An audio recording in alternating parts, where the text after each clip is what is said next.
We are the advisors of the Tang and Song's royal lines. Our dilemma is that our expansion of China clashes with our Confucianism culture in the aspects of trade and wealth. Here is our solution. There are aspects of our government and ideals that we need to keep, and there are aspects that we need to change. The agricultural society that we live in today is an instrumental part of who we are as a people due to the sacredness of our farmlands. From this agricultural society, filial relationships are developed as well as an interdependency for food and staple crops that are essential to keep our identity and culture. But in order to expand, we must change the basis of our government, Confucianism, to Neo-Confucianism. This will allow us to make merchants and trading more acceptable, which will therefore lead to an allowance of expansion without destroying the Confucianist belief in detachment of material possessions. Along with expansion comes an increase in trade. The Silk Road and Grand Canal are vital to trade in China, and the Grand Canal has led to the establishment of many port cities in which merchants are reliant on trade to make their living. This competition to gain money and material possessions as traders goes against the Confucian ideals of being reliant on the filial relationships in society to form an agricultural-based society, because it leads to individuality, innovation, and industrialization. So, implementing a Confucian-based society while expanding wouldn't work because it goes against the living structure of the merchant class.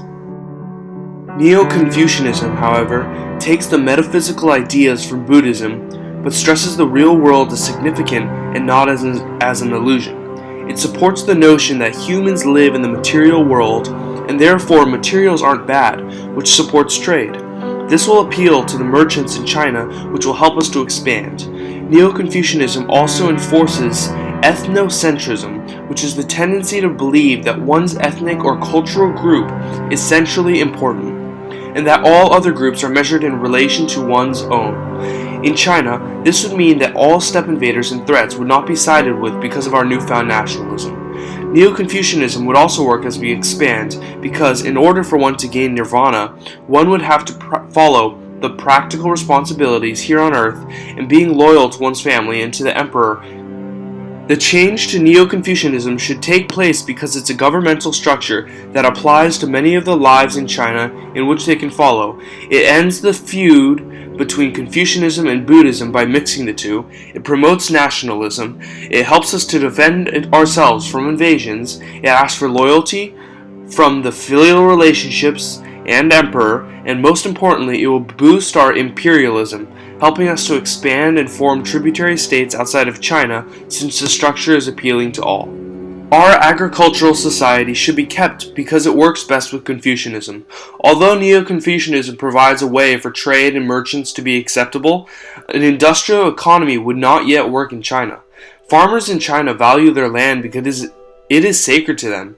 Confucianism is still based off of detachment, but the world is treated as important in Neo-Confucianism so that the people may unite through their relationships and loyalties to their government and land. Taking away their land would cause rebellions throughout China and steal the identity of the Chinese away from them. This interdependency that is also created through our agricultural communities will also allow China to expand without having to depend on other nations for staple crops and food during war. This is important because farming at our time is the essence of Chinese culture, and expansion would be meaningless without our culture to define our success. Also, a continuation of farming will allow more of a division of labor throughout China, which will lead to more innovations that can be applied to help China expand their empire. China needs to apply and create more inventions. Otherwise, the lack of technological advances will allow surrounding countries to take over them. We need more advanced warfare techniques, as the Mongols have developed the saddle to grant them higher ground and free hands while riding horses in battle. The movement of northern steppe people created fear in China, giving them good reason to expand. China realized the threat of these people and looked to create tributaries with Japan, Korea, and Vietnam. China then expanded outwards, which created a Chinese sphere of influence and created a reformed type of Confucianism. Additionally, China gained multiple benefits by expanding. Had China not expanded, they would not have been able to acquire wealth through their tributary relationships. China was able to spread their cultural traits, such as foot binding or hairstyles,